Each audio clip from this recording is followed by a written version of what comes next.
the body will not accept them. When I say the body will not accept them, I'm saying that there are receptors that are on the surface of cells that viruses have to attach to in order to get inside of the cell. These receptors, and we'll talk about that a little more when we get into the melanin piece, but these receptors have to recognize the virus. And it looks at the protein coat of the virus in order to identify if it can come into the cell or not. Okay? Bovine viscivirus won't do that because it is a cattle and sheep virus, and that does what? Cannot cross the species barrier. So what you need to do is take this bovine viscivirus out of its shell. So you cut it, you use some recombinant DNA reagents, and you take this bovine leukemia virus DNA and RNA out. You take it out of the shell, and then you give the body something it can recognize, like a herpes virus. So the herpes virus will take inside of a human being. So herpes is a virus that is similar to chickenpox. So the virus protein coat, once it gets to the receptor sites in the cells of the human being, it will recognize that as a human virus. But we don't want to give the patient herpes. We want to give them bovine viscivirus or AIDS. So how are we going to do this? Well, what we do is we cut using recombinant DNA reagents. We cut open that herpes virus shell, take out the herpes virus. We take out the herpes, we discard that, and then we inject into that coat the bovine viscivirus. Okay? I hope you can follow that. So what we did was, essentially, we created what is called a Trojan horse. And you know, in Rome and Europe, you heard of the Trojan horse philosophy. So we've taken a bovine viscivirus, cut it open, extracted out the DNA, right? We've taken that DNA, cut open a herpes virus, extracted out the herpes DNA, and put into that herpes coat the bovine viscivirus. So now we have a herpes coat that in the human being will be accepted, but inside of that herpes is bovine viscivirus, which will cause HIV/AIDS once you put it into a human being. So we inject this newly formed recombinant bovine viscivirus wrapped in a herpes coat into a human being. Now, when this is injected into a human being through the vaccination process, the HIV/AIDS, or bovine viscivirus will take, causing symptoms of what? Remember we said bovine leukemia virus is a T-cell attacker, right? T-cell attacker that will present symptoms of immune depression. That's how you get bovine leukemia virus to take in a human being. All right? Now, the human being will get sick.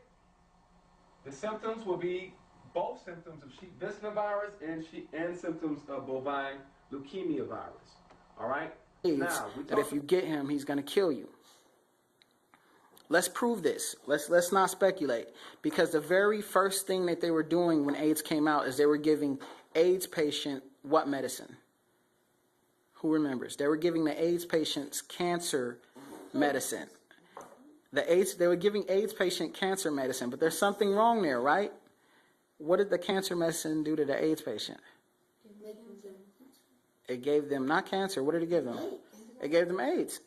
B, you said it right. It gave them AIDS because what they were giving the AIDS patients, or the AZT was the drug that they were giving them at first. AZT is something that will, in doubt, kill the virus or kill the so-called virus in your body, but it will also kill something else. What is that?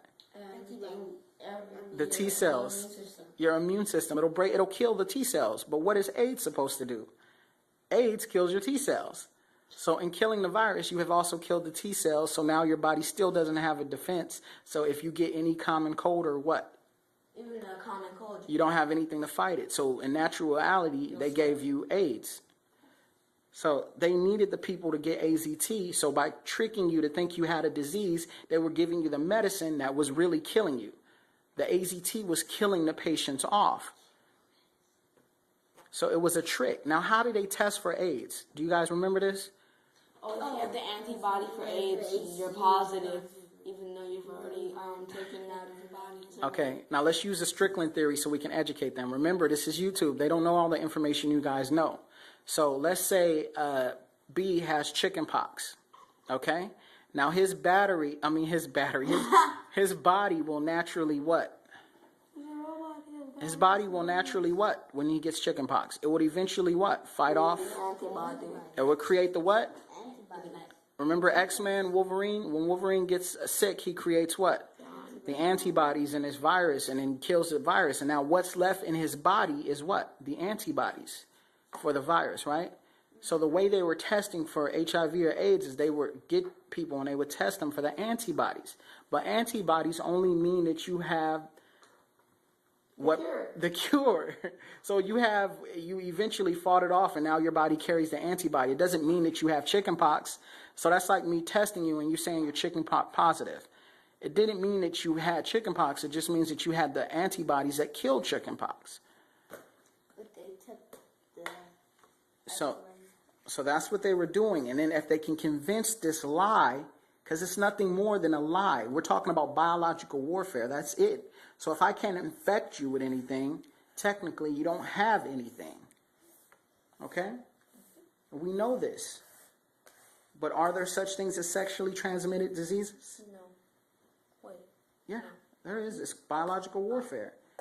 Now, they may disagree with that, but like we said, we showed the history to prove it. Going back even into Vietnam, when the Vietnamese would infect their women with advanced strains of gonorrhea. Why would they do this? Because they would release the women back to the ports, and they would try to get the American troops to have sex with the women, thus giving them gonorrhea. We're not talking about a specific disease. We're talking about biological warfare, a hunt for a contagious cancer that kills. Now, what they did when they tested in the 90s, and they found out that people of African descent were more likely to get HIV or AIDS than people of European descent. Why? What was the science behind this? How does a virus selectively choose who to infect? This has to do with that docking station. What is it called again? CCR Delta 32, positive or negative. Positive. And everybody who is what? Carries the positive gene. Who carries the mutated version? We carry the mutated version? No, the Europeans carry the mutated version. They carry the negative, the opposite, the negative version of it. So, but those 1,234 gay men, those were all European men. So how do you explain that? They reversed it. So what was in that hepatitis B vaccine? It was made to target CCR5 Delta 32 negative. The docking station for European is the negative. Okay, so we're talking about gene slicing. Now, the greatest question that has not been asked is Visna. Visna, how does Visna show up in HIV and AIDS? How does a monkey from Africa, go all the way to Iceland, have sex with a sheep, and then come back in time to infect the African? This can't happen. This is what they call gene slicing. What if they... Yeah, I'm about to go in. Yeah. Let's get it. This is the manuscript. My lyrics are catastrophic. Punchlines and metaphors leave you stiff like catatonics. Your thoughts are microscopic.